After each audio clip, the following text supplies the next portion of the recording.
Happy holidays from everyone here at Road Trippin. We hope you enjoy this special edition you are about to watch. And as always, don't forget to hit that like and subscribe button. Tell a friend to tell a friend to tell a friend. And tell them again that we'll be back with all of you in the new year.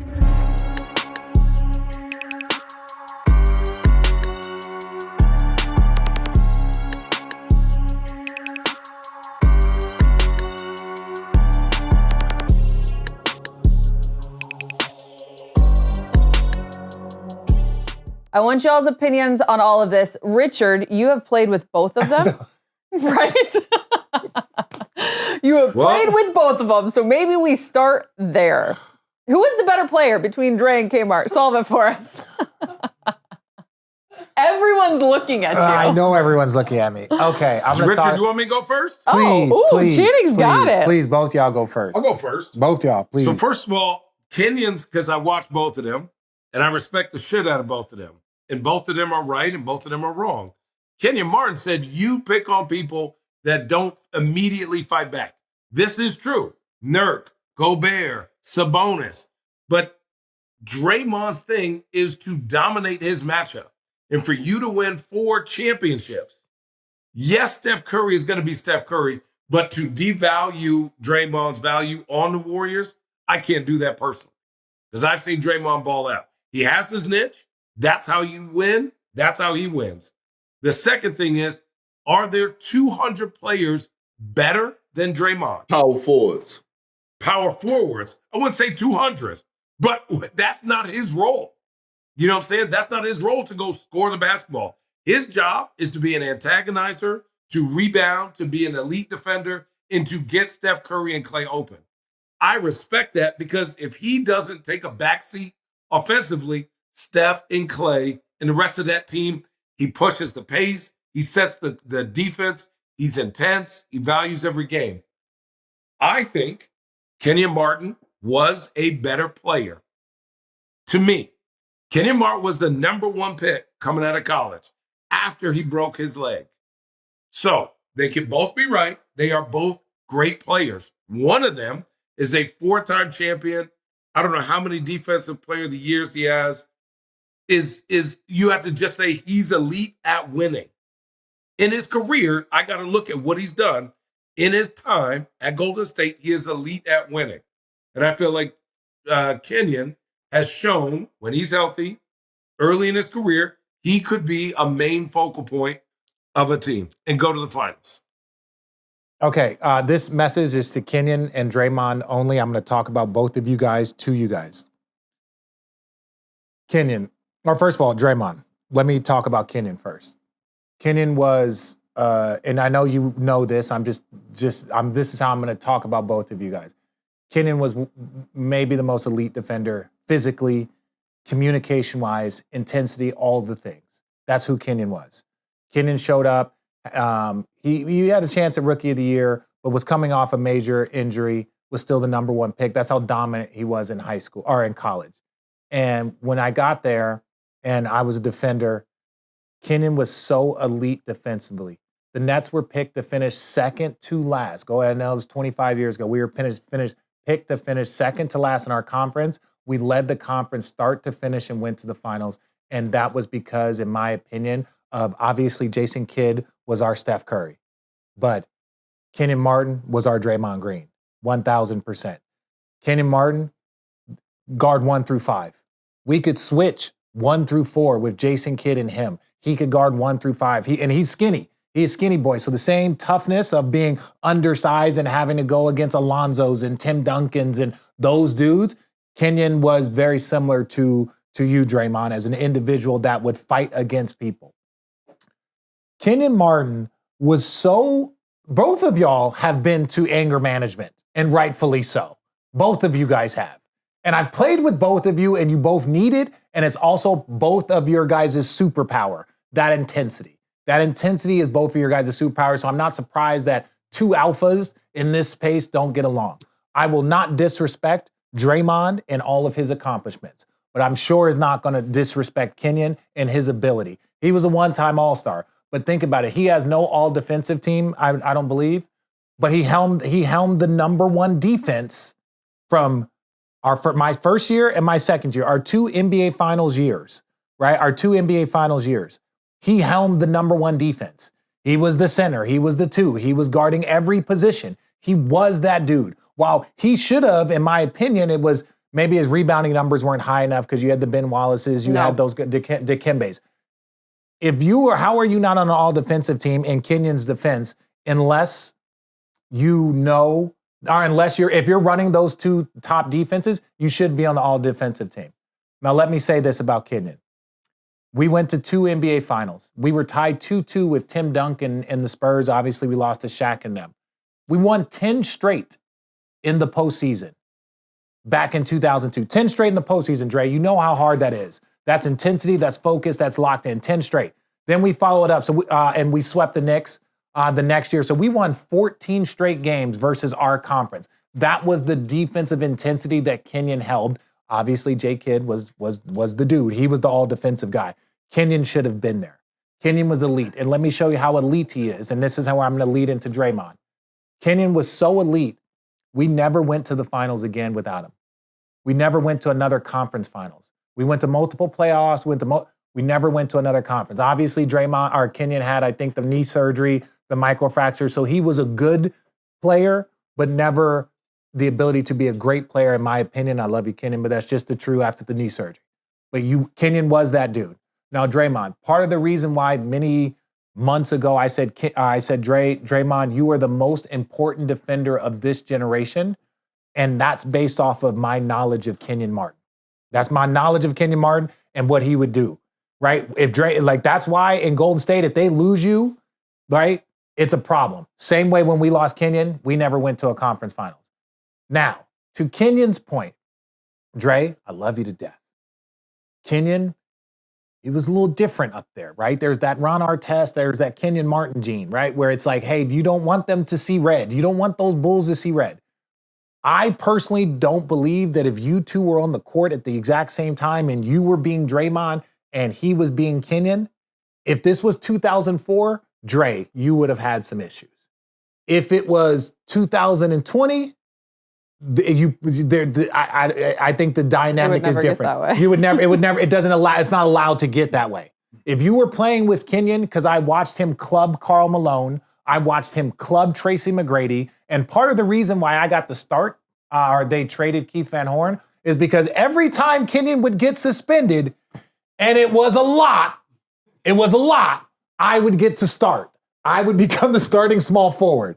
So that's what I'm expressing, is that if you, and this is not saying that Draymond, you would have talked how you talked, because that's who you are.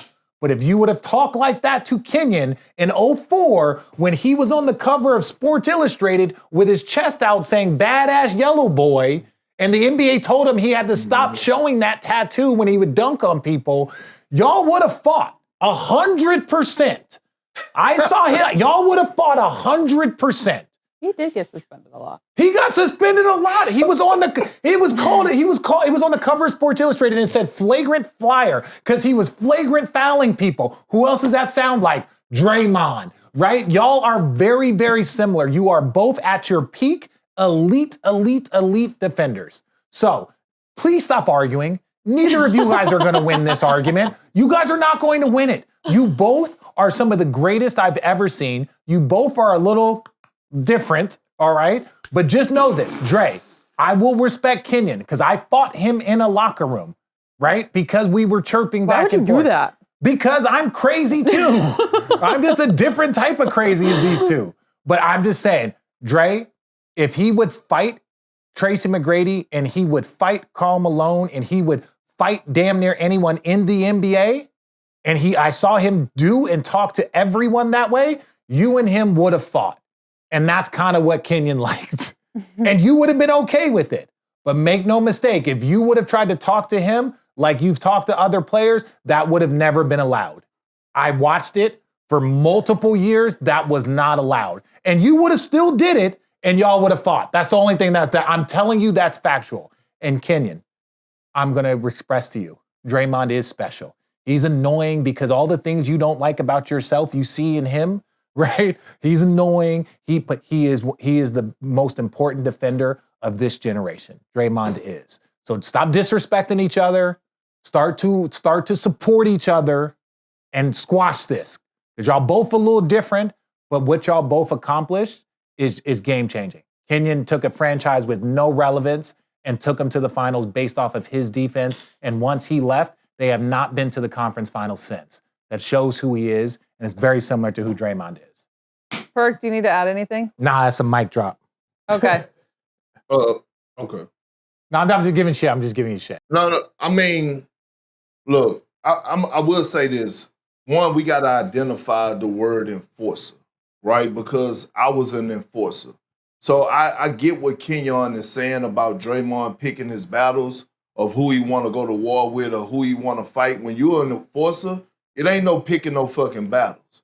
You know what I'm saying? And like Kenyon was saying, at that time, he grew up he was playing in a day where the game was played through boxes and elbows, right? Meaning that you had to defend your ass off. Meaning that if you got labeled a hell of a defender as a post guy, that means you were able to guard your man without dig, a double team, or any type of help.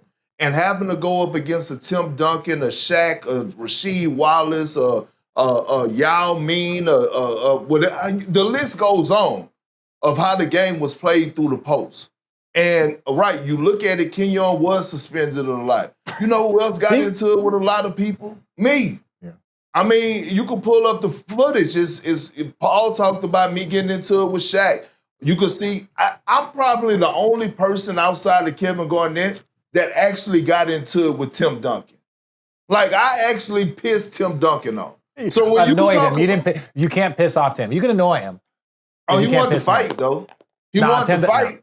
No. So what I'm saying is, I see Kenyon Martin point on that part. Like, when you're an enforcer, you ain't just going pick on the weak.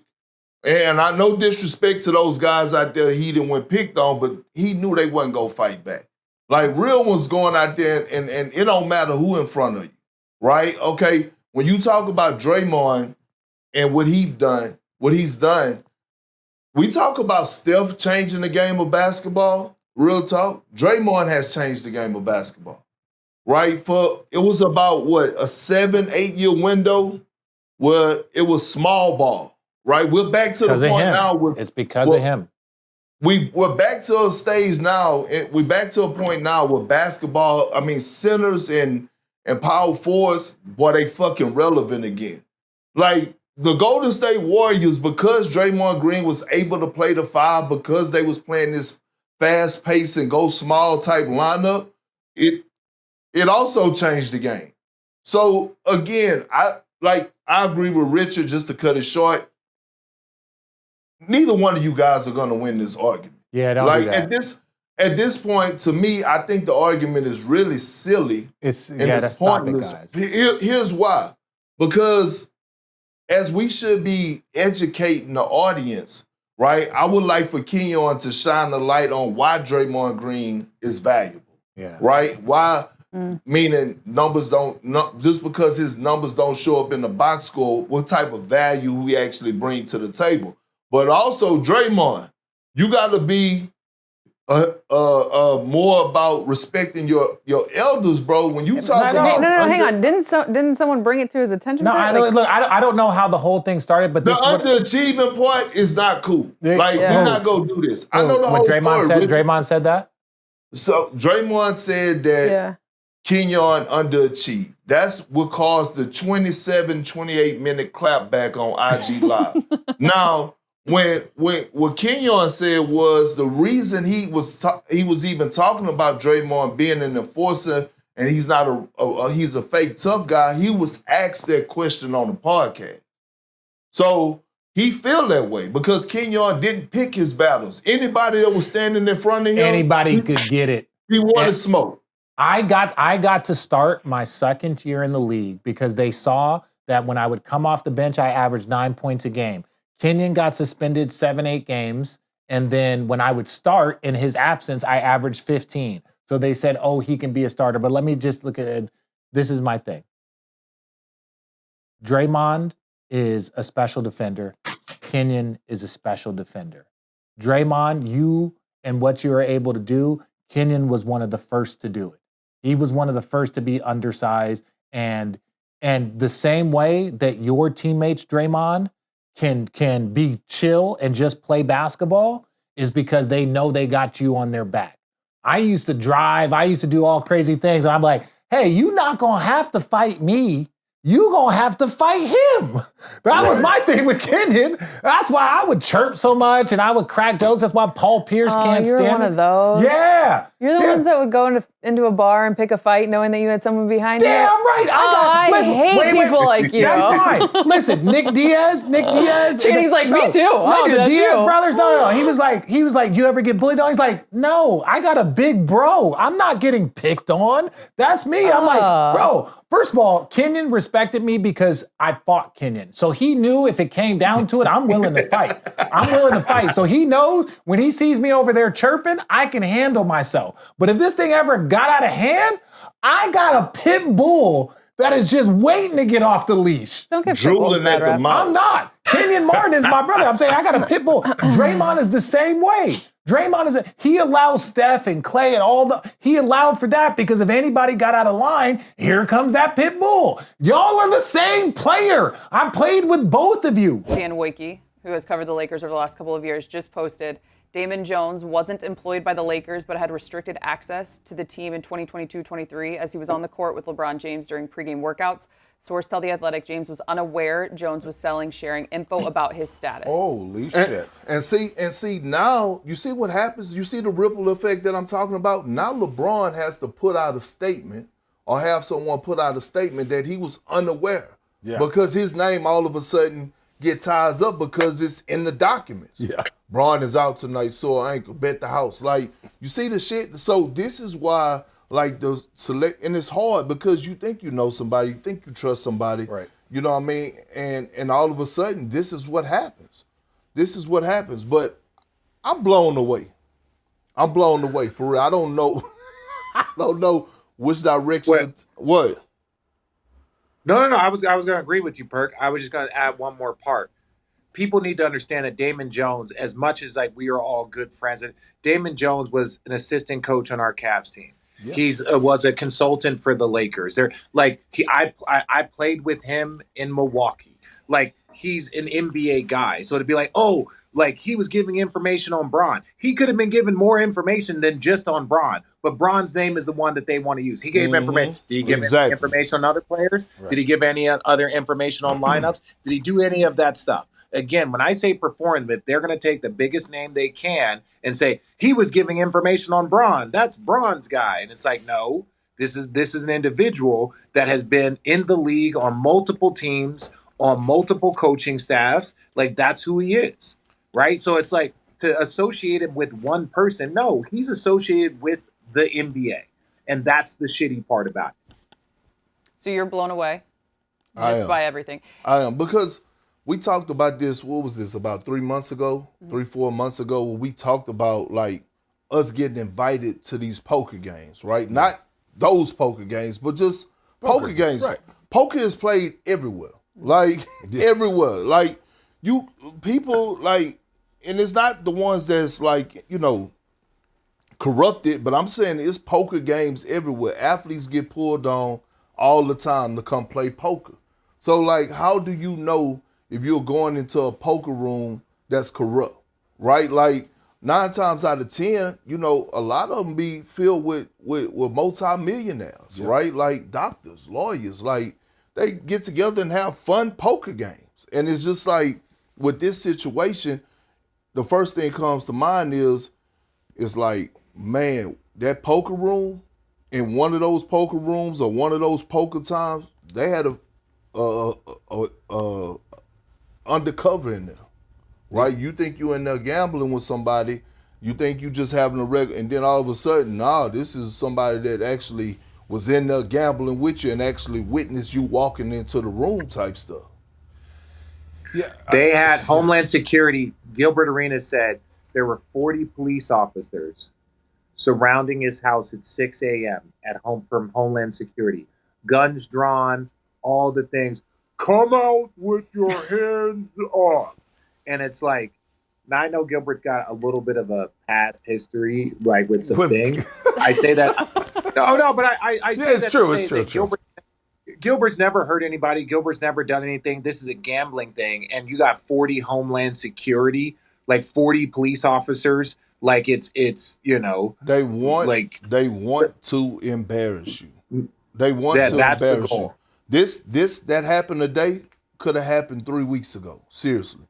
They knew the timing of this. They wanted it at this moment. Right? They wanted it at the start of the NBA season where we see so many guys after Victor Wembanyama fucking went crazy yesterday. They're like, oh, hell yeah, the internet buzzing. All right, yeah, Kendrick Perkins trending about some shit he said on SportsCenter. Let's go. I don't know about you guys, but waking up and seeing Chris Paul's Instagram story of, I've been notified that I am being sent home with a peace sign.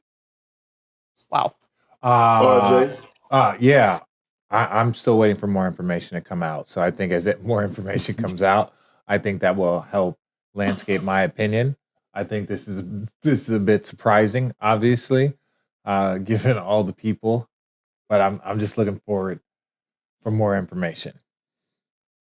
In all my years, I've only seen about 2 or 3 players ever get cut or waived or told to get sent home in the middle of a road trip. Now, 2 or 3 of those guys were on probation, for bad behavior, and one missed the bus. Another one just decided to leave, and another one, got in trouble with some other stuff. But I don't know what Chris Paul deserved to do for that, because teams just don't do that. So that's my thing. Teams just don't waive a guy or tell him to go home. You got to be doing something enough for them to be like, all right, man, we're just not, your weight and value is not worth your hassle. So that's just my understanding. That could be Chris Paul. That could be, Cliff Paul. That could be, Paul Fleming. I don't care who it is. Devin? But teams just don't do that. I agree with Shanny. I thought it was just shocking, the fact that a player of his stature, what he's meant to that franchise, regardless of the ins and outs, holding accountable, getting in tiffs, the fact that you send him home in the middle of the night on a road trip, I felt like was just disrespectful. They could have handled that part better. With Rich, I don't know what transpired. I don't know, what feathers were ruffled and What feathers were ruffled. Pebbles. Pebbles? Feathers were ruffled, but What are pebbles? I just don't think that he's done enough turmoil to get that type of treatment in the middle of the night. Also, Kendrick, wake up. Kawhi and James Harden both saying they were shocked by this decision. So with all of these different reports out there, what really happened? Well, wake me up when these 3 guys stop straddling the fucking fence. You know what I'm saying? And actually say something, Allie. That's when I'll wake up. We need you to come in. Wake me up. We need you to come in. I tried to say We need you to come in and push them over the fence. That's why we can't let him go last. That's why we can't let him go. KYP. I was waiting to see, you know what I'm saying, if somebody was going to actually say something. That's you. Speak the truth. No. All right, Perk. It's a bullshit, Perk. It's not just me. It's a bullshit, Perk. Guess what? Richard Jefferson won a championship with Ty Lue. Shannon Fry won a championship with Ty Lue. So they know Ty Lue very well. They know that it takes a lot to get to Ty Lue. They know what type of person Ty Lue is. And so when you think about, and we hear these stories about, oh, Ty Lue wasn't speaking to him, or he wouldn't take a meeting with him, or they wasn't on speaking terms for 3 weeks, it gets you to thinking, what the hell was CP3 doing? You get sent home at 3 o'clock in the morning? What the hell were you doing in that locker room? Because it wasn't just because of that event, that situation that happened. It was stuff that kept building up throughout the course of the season. He was doing stuff behind T. Lue's back, going to players, whispering, saying things and causing turmoil when the team is already struggling and going through a lot. The last thing you need is a guy that you brought in to be an extension of the coach, to be a positive voice in the locker room, to be a negative voice in the locker room. And that's what I'm getting from it, because it's hard as hell. And people say, oh, yeah, I sit at the bench and collect vet minimum for 3 years, and be a mentor. You have to applaud people like Udonis Haslem, because that's not an easy task, right? That's not an easy task, especially when things are not going well for you. So when I think about him being sent home, and I think about me knowing Ty Lue, my feelings still remain the same about Lawrence Frank. He they should have been, his ass he need to be gone. Okay, he needs to be gone. But my feelings don't change about him. But what I will say, I've been reading, I've been listening, and it's a lot of people that have been commenting, a lot of text messages I've been receiving that's saying, hey, Perk, stop it now. You know CP3 ain't no saint. And these were people that actually shared a locker room with CP3. I'm going to give you an example. They're on the road. They're playing the game. They up by double digits. Okay, a team comes back. I believe it was Memphis. It might have been Dallas. Memphis or Dallas game. Coach Van Gundy calls the defensive scheme to one of the young guys and tell them, hey, we're going to do this. They break out of the timeout. Chris Paul goes to the young fella and tell him, no, you need to do this. He does what Chris Paul tells him to do, and he get his ass cooked. And those are the things that you cannot do. We all know T. Lue. We all know that it got to be a certain level for him to get to the point where he's not fucking speaking to you. Y'all probably seen T. Lue blow up one time. And that was the time where he called Braun out in the finals, and then he hit it, and Braun hit another switch, and then y'all went on here to win, have history, come back down 3-1 in the NBA Finals. So you're saying he was warned multiple times? He was warned multiple times? You're saying that he had been warned multiple times about that type of stuff? They have had meetings with CP3 multiple times. Multiple is twice, right? Yeah. Several it's times. more than, yeah. Okay, several times throughout the course of this short season about certain things. And so, we could blame and say, he shouldn't, but just think about it. I had to think about it. Like, damn, they sent a future Hall of Famer, kicked him off the team at 3:00 in the morning. Like, you had to think, what the hell was he doing? In a place where his jersey was about to be retired? Yeah. Yeah. That's what technically, he might be the best Clipper ever. How does this affect CP3 and his legacy? It doesn't. It no, don't. we all can't knew. go anywhere else. You just gotta go home. We all knew. No, see, we know it's look, playing for Bron ain't for everybody. Playing with CP ain't for everybody. Playing with Kobe ain't for everybody. Playing with these great players ain't for everybody. They all got their little idiosyncrasies that make them unique, whether it's Bron, whether it's, Melo. These guys all have their things that make them unique about their greatness. CP3, we knew he was a little general, right? We knew he was a little general. They call him the floor general. Generals aren't typically the sweetest, most nicest guys, but they get results. So for us, we understand, we didn't know that it would go down like this and this dynamic, but, Chris Paul's always been very vocal. Hence why his teams typically always got better. But you also have to understand the power of you being vocal, when to do it, who you're doing it with. Showing up to a young team that'll do everything you say in Phoenix, you're going to have tremendous results. Showing up to a veteran team, and we saw it with Rondo.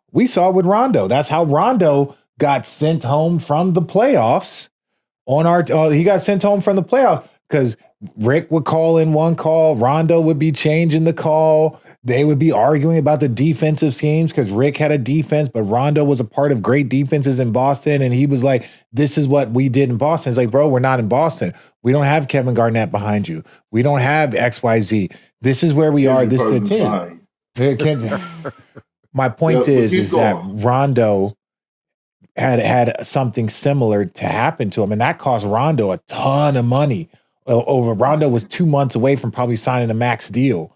And then he gets cut and sent home. But we all knew that Rondo was a hyper intelligent person that you had to connect with, right? And they just never connect with Rick Carlisle. And so I don't think that this affects Chris Paul's legacy, because this is kind of like what we know Chris Paul to be. It's just sad that at the end of his career, he could not adjust to allow for his voice to be powerful in a different way than it had always been. If you're the 15th guy, you got to be, like Perk said, you got to be bought all in to whatever the coaches' schemes are, what they're saying, like kind of being a hoorah guy. And I just don't think Chris Paul is a hoorah guy. He's not a guy to sit and be like, Jeff Van Gundy is right or T. Lue is right. Chris Paul, from everything that I've heard from every other player who's played with him, Chris Paul needs to be the smartest guy in the room. And if he's not, he's going to argue you down. So for me, I don't know if that's necessarily the guy you would have wanted on your bench. He may have said, yeah, I'll accept that role. But obviously, as we see now, he did not accept that role. And also one thing, it's kind of crazy how many people hate Chris Paul. How many people are like, yo, I hate his guts, but he's a good player. Like so many ex-players who have played against him are like, man, fuck that dude, but he's a good player, but he shouldn't have been treated like that. But it's just like, that's what things it tickles me. It's funny. Are you expected to be a hoorah guy when you're losing the way that you're losing, right? And that's what we pay you to do. Yeah, bro. that's what we. But to this point, the 15th guy is an extension of the coaching staff. The 13th, like there's the young guys, the 12, the 15th guy, right, is an extension of the coaching staff. Udonis Haslam's an extension of the coaching staff. Everything they say, even if he disagrees with the assignment, he's like, hey, young fella, look, it's tough, and I know it's hard, but this is what they're asking from you. This is the best way to do it. This is the way to blah, blah, blah, versus saying, hey, young fella, I don't necessarily agree with that assignment. So in the past, this is what I used to do, and this is how I would guard it. That means that you're conflicting with it. The 15th man is an extension of the coaching staff. And if you're not being an extension of the coaching staff and conversely trying to input or disagree with players or coaching staff, you are now you're actually far more detrimental, right? And I'm not saying that that's the case with him, but it's far more problematic. I'd rather have my 8th man bitching and complaining about rotations and stuff than my 15th man. Devin, that's just true. 15th man is the culture guy. His job, whether they win or lose, he's a culture guy. He's there. Hey, young fella, we need to play 3-on-3. Who needs to get in shape? Hey, I'll run with you. Who needs to get more shots up? Like, this is how we're supposed to do things to get to winning. The 15th player don't give a fuck if they're winning or losing. Their job is to do things consistently to help push the culture of the team. And if you're not doing that, we got to get somebody else. And average 1,500 claps. And the thing is, and here's the thing. Before the season, before CP3 signed with the Clippers, Ty Lue sat down with CP3 and told him his role was going to be the 3rd point guard on the roster. Basically, you're not going to see a lot of minutes. I need you to be that vet. I need you to be that voice. I need you to be an extension of me, hold these guys accountable, because the teams that are actually legit title contenders, they hold themselves accountable in the locker room more than the coaches hold them accountable, right? And so he told CP3, bro, I don't want to lose any more friends. That in itself tell you, like, I don't want to have to bump heads with you over this, bro. It's going to be tough. It's something that you're not used to. I don't want to lose any more friends. And so, again, I shortened my career, and I'm not even on the same level as CP3, but I couldn't accept that at a time I should have been accepting it. Like, I was actually one of those guys. I had to learn. And then I found myself out of the league for a year, and then I had to, realize, like, hey, nah, Perk. Getting minutes is past you. Get your ass on the bench and be a good team guy. Show up, work hard, a practice guy. You know what I'm saying? If you got to be a certain player at practice, you be that. You know what I'm saying? You be an extension of the coach. If coach needs you to get on somebody's ass, damn it, you do it. But I actually had to go through a year of finding out the hard way with my ass back at the crib depressed because I didn't want to accept that role because I was playing behind Amir Seek and Alexa Jensen, and I thought I should have been playing in front of them. Those are some names. Yeah, but Carmelo found himself at home for a year. Carmelo found him a year. But I'm saying it's like, and again, it's just more of like whether it's Perk, whether it's myself, whether it's Carmelo, whether it's Russell, whether it's Chris Paul, it's still accepting a different role than what you've been accustomed to over the course of your career. Is it harder for people of Hall of Fame greatness? Yes, right? That's one of the reasons, with all due respect, Grant Hill was that dude. He was about to be the face of the NBA. He gets injured and he becomes still a good player, but he becomes a role player. But his energy, it was always positive. He accepted a lesser role. That's what I'm saying. He accepted a lesser role. Derrick Rose, part of the reason why Derrick Rose's career lasted as long as it did is like, yeah, he wasn't the MVP anymore, but he accepted as a backup or a third PG and just being a good dude in the locker room. T. Lue came to me when David Black got fired. T. Lue takes over. He comes to me because I had been a part of the rotation for the most part. He comes to me and says, hey, Rich, I'm going to play the young fellas, right? I'm going to play the young fellas because Shump had just got healthy. Kyrie had just got healthy. Like, hey, I'm going to give these guys some extended minutes. Not Kyrie, but more Shump in that bench role. So it's like, hey, we're going to go this way, but stay ready. And so there's about 10 games where I probably got 2 or 3 DMPs or 2 or 3, 8-10 minutes. And then slowly but surely I got back into the rotation. I say that to say he clearly communicated to me that I was going to be out the rotation, but stay ready. So when he talks about, hey, he had a clear conversation with CP before the season, I've been in that seat. And so he's like, hey, this is what it is, right? We're bringing you on. We don't necessarily need you, but you are a Clipper. You are a Hall of Famer. We want you to end your career here. So, but this is what the role is going to be. Your ability to or inability to accept is the difference between finishing your retirement tour that you just announced and being sent home. It could be as simple as that. Really quick before we wrap this up and move on to more breaking news, do you guys believe that Chris Paul will be on another team this season, or is that how his retirement tour comes to an end? Man, wrap that shit up. I think we'll see CP3 in the studio soon. Please, Okay. just I'm serious. Yeah. I'm not even saying. I don't want him to go out that way. I don't want him to go. I think we'll see him in the studio somewhere. Yeah. I'm guys. All kidding aside, I'm not saying studio. If CP3 wanted to be he could do whatever. Like he probably could get another job if he wanted to walk away on his own terms. New Orleans. We don't know. I don't know. Okay. I'm just communicating that if CP3 doesn't want that to be his last experience. Maybe we could have him here in the Road Trippin studios. Go home. It's 20 years. Go home. Maybe we could have him here inside. Go home. Wow. Marcus Morris. Okay. I don't have enough details. This is my thing. I know he got arrested for he was arrested Sunday at Fort Lauderdale Airport on fraud charges, denied bond on Tuesday. Denied bond. According to TMZ court documents, so we are placing obviously some context here. He allegedly got $115,000 from the MGM Grand Hotel and Casino via bad checks in May 2024 and never paid it back when the checks bounced. Then in June of 24, he did something similar at the Wynn Las Vegas, netting $150,000 through checks he apparently knew wouldn't cash. So let me say this. As a guy that used to be a big time gambler at casinos, like 4 or 5 years ago, I actually had an addiction in gambling. I actually went up to the casino and signed myself that I would never gamble again. Not that they made me, I did it. Right? Like I did it. I was a blackjack type of guy.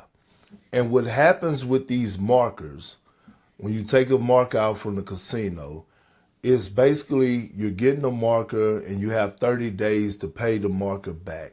If you don't pay the marker back, then it's labeled as quote unquote fraud or you writing a bad check.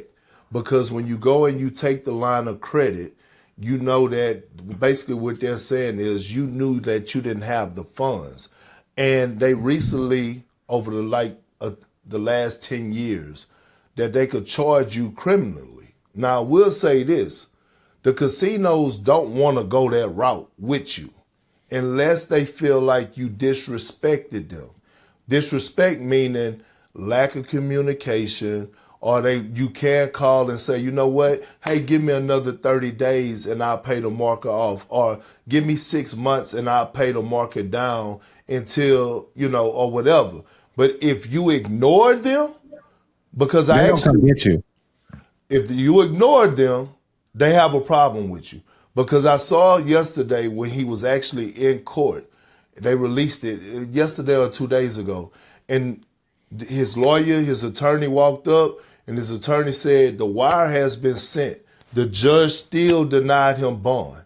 Like, at that point, it was like, no. The money, send the money, cool, but we're trying to make an example, because for however amount of period, we tried to contact Mr. Morris. We wanted not for this to get this far. And so that it did got this far, no, you're gonna sit down. And I mean, literally his lawyer was like, well, your attorney, your honor, you have this, you could like, grant him bond or whatever. And they was like, no, we're gonna, cause he's in Florida, and they're gonna extradite him to Las Vegas. So at this point, they're just being assholes on purpose because they felt disrespected. A lump sum wire, huh? So he's paid back the money to the casinos. The wire has been sent. Okay, but it now is up to like But so deny. Okay, so bail and bond. I'm not very familiar. So that basically means that when he's denied bail, he's denied bond. He can't go out. They're gonna send. He's gonna go on a correctional facility plane back to Vegas, and then they're gonna set some sort of hearing or trial date, right? And then. Or is that like he's got to stay? Does he got to stay locked up the whole time? Yes, until the prosecution say, you know what, we'll dismiss this warrant. We got the money. We feel good now. We feel like he's learned his lesson type stuff, and now we'll dismiss this warrant. You don't even have to go to a hearing. Now he has a bond. But this is bigger than just the payment. And it's not fraud. So like people's like, oh, he committed fraud. It's not fraud. Like it was worded that way, but this is what happens when you have a casino debt. Take it from someone that actually had a casino debt. Like I know what gambling could do to you. Like, bro, you go to them fucking casinos and you sit there and all of a sudden you're like, hey, let me get a line of credit for 20,000. They give you 20,000 and you smoke the shit. Then you say, bring me 30,000 more. And then you're sitting there, you're gambling all day. And next thing you know, you're 100 bands in the hole and you walking out of there with the shit face. I'm telling you, I lived the shit. And I'm telling you, it wasn't nothing the casino said. I said, I'm done. Fuck this shit. Where do I sign? I don't even want to gamble no more. Real talk. I'm with Good for you. you, Perk. Good for you. And thanks for sharing that, obviously. Yeah. It's real life, though. It's real life. People go through shit and shit happen. But when I saw it, I was like, oh, shit, they denied him bond. That means he was being very, very fucking disrespectful. To your point, as someone, like you mentioned, went through it, his brother also, Markeith, had posted on Twitter a couple of days ago saying basically what you just said, Perk. The wording is crazy. Damn, for that amount of money, they'll embarrass you in an airport with your family. They got y'all thinking, bro did some fraud shit. They could have came to the crib for all that. When y'all hear the real story on this shit, man, all I can say is lesson learned. Bro, yeah, because last thing, Allie, I'm sorry. No, you're good. You don't go and write a check to the casino and tell them to hold it. That's just part of the terminology once you take out a line of credit. Once they file criminal charges, they take it as if you wrote a bad check, but you really did. Look at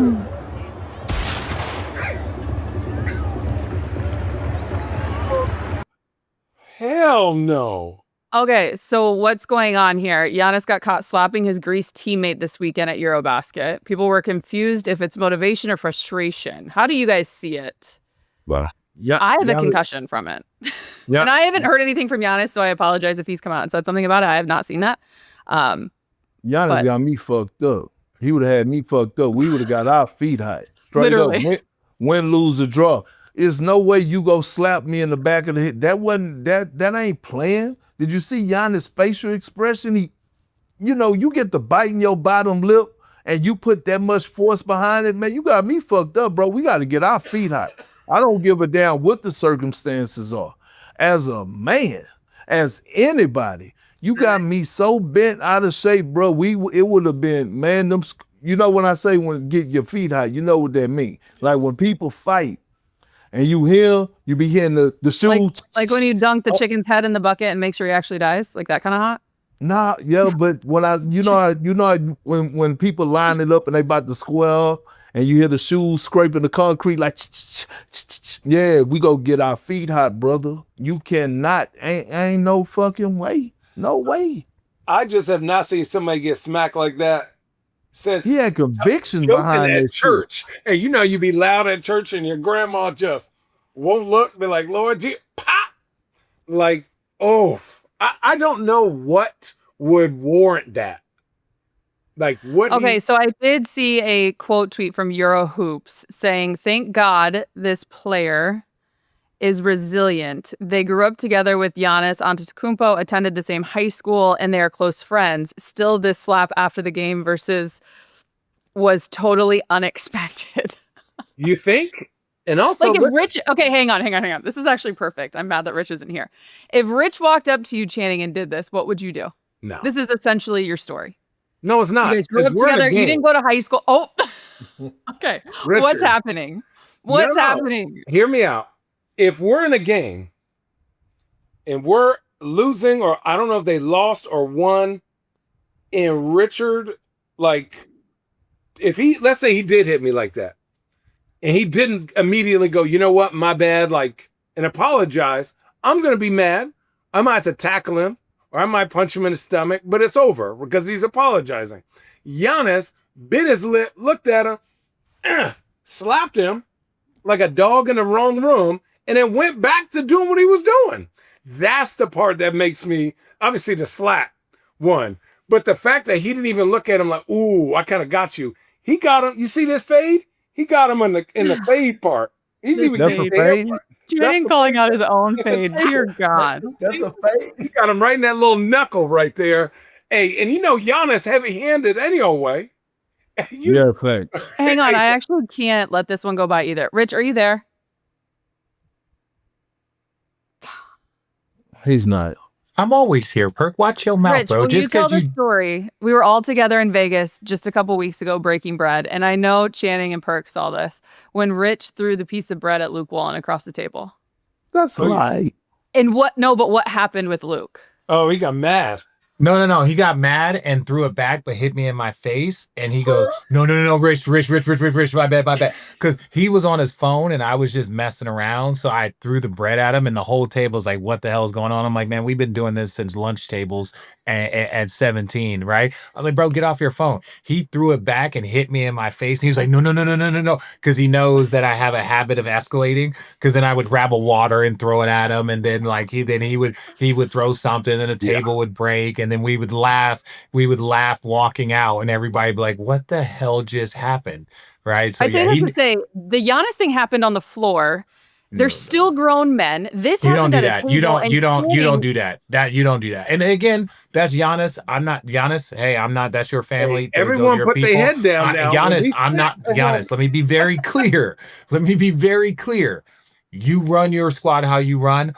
I'm just saying, like, I've never been hit like that, and I don't know how I would respond. I've been smacked into my back of my bald head a few times watching film by J Kidd and Kenyon because I was chirping too much, but not like a whole whop. But again, maybe he was talking back to the coach. Giannis is his big bro, and he like smack like, bro, what the hell are you doing? But everybody different, everybody different. I gotta go. I love That's you all, guys. Channing. My point there is, you're like, if he would have been like, yo, My bad. yeah, but that didn't happen. No. Perk, it wouldn't fly for you. Dude didn't even flinch though. You Dude didn't even flinch. Can we let's not gloss over. Dude just was like, wow. Okay, yeah, Hey, what you gonna do? You see how big Giannis is? That dude is little. Here's the thing. At that point, you got to kick my ass. And I have a rule now. Like, if people, like, I'm not ever doing any fighting. In that case, I would have to. Like, I'm 40. I'm not fucking fighting nobody.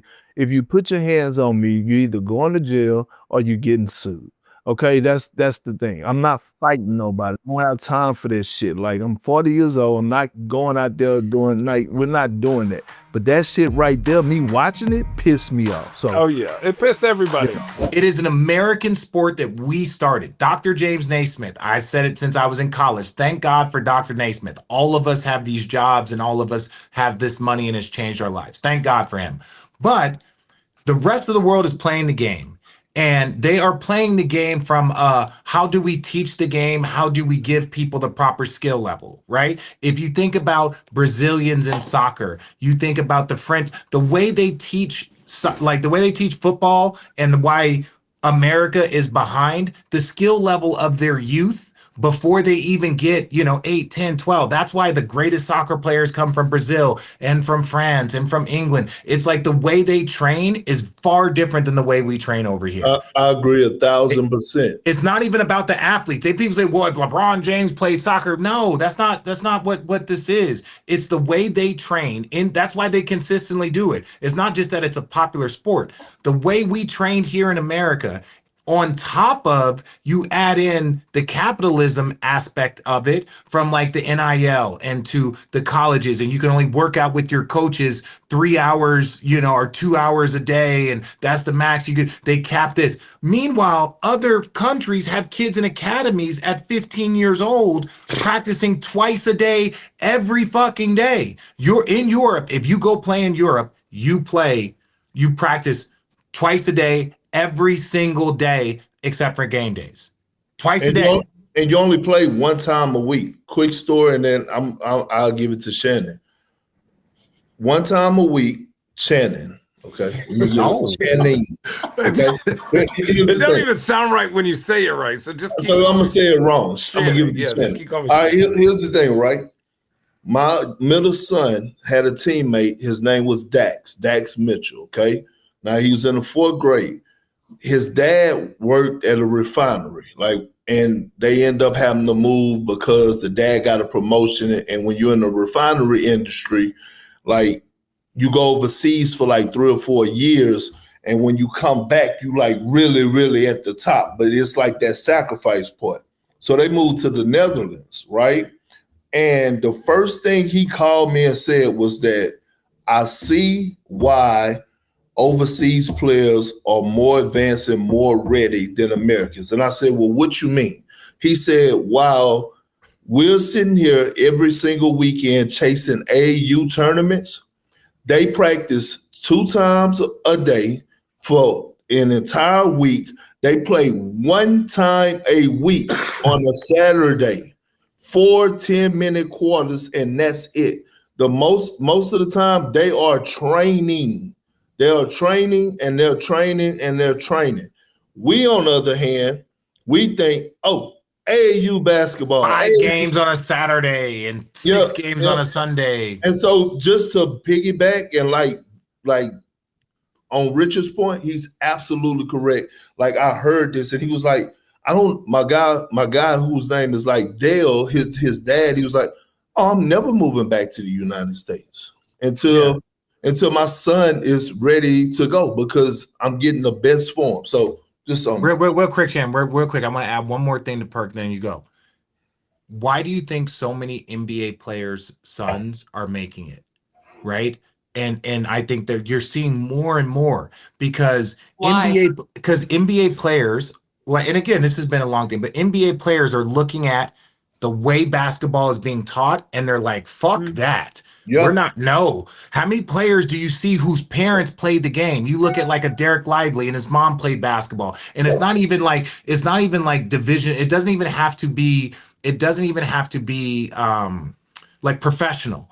But it's because they're seeing how this is being taught and they recognize quickly, like, no, we have experience in this. We know this is how it needs to be taught. So those kids now get this double advantage. Like, I know how to train you, or I know how to teach you the game because what you're being taught on the AAU level is not. That's why they say the worst parents of kids at sports are the ones that never played sports. The ones who played Division I, Division II, any sort of thing, those parents are always the most calm, for the most part, the most chill, except for Perk and JJ who get thrown out of games. But for the most part, those parents that aren't coaching are more chill, right? They know how to teach their kids the proper steps versus like, I want my kid to go shoot threes when he's 8 years old and he's got this crazy form because it's like, no, I told little Rich, do not shoot threes. I don't care. Like you at the park with your friends, do not shoot threes. Now he's 10 and now he can shoot threes and now his form looks proper, right? And even now I can tell his younger brother, who's 8, is like, hey, buddy, do you see how your brother wasn't shooting threes at 8? And he's like, yeah. And I was like, you're not strong enough. You shouldn't be doing that. But you see how he can make threes at 10? And it's like, yes. It's like there's a proper level and a form. There's smaller basketballs, and then as you get older, they're bigger because you give kids a smaller basketball so they're not having to launch it. So it's not as heavy. So there's so many things that are just lost in like, we're going to do dribbling drills and teach people how to full court press at 9 years old. It's like, what the? I took my kids out of that. Once I saw they spent an hour of practice, full court pressing and learning how to break a press, which is something that's irrelevant once you get to 14 years old. Why are you spending time doing that? So these people can say, we went 42-9 last summer. It's fucking insane. It is the worst part of basketball I've ever seen in my entire life. It's disgusting. I'm disgusted by it, man. I didn't know until I walked in. It was like, that wasn't even what the fuck we had, right? So 3 things I try to tell parents that I talk to, and we have buddies who are obviously NBA head coaches, NBA assistant coaches, NBA GMs, college head coaches, college assistants, high school. So I ask all around because you know what? Like I got a certain motor from the NBA of like timelines, right? And that timeline is you got to get as good as you can get every single day, no matter what, right? But the expectation for these kids nowadays is your parents pay for a trainer, and the trainer tells your parents, yeah, your kid's going to go D1, just work out with me. But then that kid might not grow, or that kid might be slow developing. And now that kid mentally, let's say he makes JV for 2 years. He's a freshman, sophomore, makes JV. That kid in his mind's thinking, I failed. And I try to tell parents, his development is not necessarily where he is, but how he approaches every single day. And I said, you know, we're at an 8th grade tournament, and these parents, some of these other parents of other schools are like hardcore. And I go, do y'all think there are coaches here? Yes. Like, college coaches have enough budget to recruit their own players, to recruit the portal players, and to recruit top 100 seniors or JUCO players. So unless you are a top 50 senior, 75, maybe even 100, you ain't getting a lot of coaches to go see you. So no one cares. Not in 8th grade. Not in 8th grade, not in 9th grade, not in 10th grade, unless you are that good. So for me, and then I'll be quick about this, 1, be patient with your kids. Please. Be patient with them. Teach them the complete game. And that is as simple as it is. Overseas, they teach you how to move without the ball. I'll watch these kids do a workout. These fuckers dribble the ball the whole time. And when they go in the game, they don't know spacing. They don't know how to sprint the court. They don't know how to set a screen. Do you know what's the best thing now? I told my daughter, Margot, she's 12, about to be 13. She plays 3-on-3. It's the fucking 3-on-3 best. is the best basketball. It's the best. It is the best. Everyone learns how to pass. Do you remember Hoop It Up, Gus Macker? Remember the Hoop It Up? So yes. there was 3-on-3. The Jesus Freaks always won. So there was more 3-on-3 tournaments. That's especially on the West Coast where Channing and I grew up. I don't know about Texas or Ohio, but there was always 3-on-3 tournaments, right? I did it at the NBA Jam. NBA Jam in Phoenix, Arizona, when they had the All-Star game in '94, they had a 3-on-3 contest inside the convention center that was a part of like the NBA whole thing. Everybody participated in that. Shit was awesome. But 3-on-3 basketball teaches you to move without the ball. It teaches you to pass and cut. Me and my best friends would have like plays. We made up our own plays, like a give and go. Like that's what we were going, like just things like that. But basketball is being taught so wrong here in America, right? It's It's hard. being taught, It's and hard. that's why you see more athletes, not just professionals, but Division I parents that have experience of like that's not how you teach basketball, right? But we're also the most calm. One dad asked me, he's like, Richard, how are you so calm, like at all these games? I just sit back and kind of smile, laugh, because I'm like, because no one's losing a job, because no one's gaining a scholarship. No one's here to watch them other than their parents. The only thing I asked my son after the game was, did you have fun? Did you get I don't care if sweaty? you won. Did you have fun? That's it.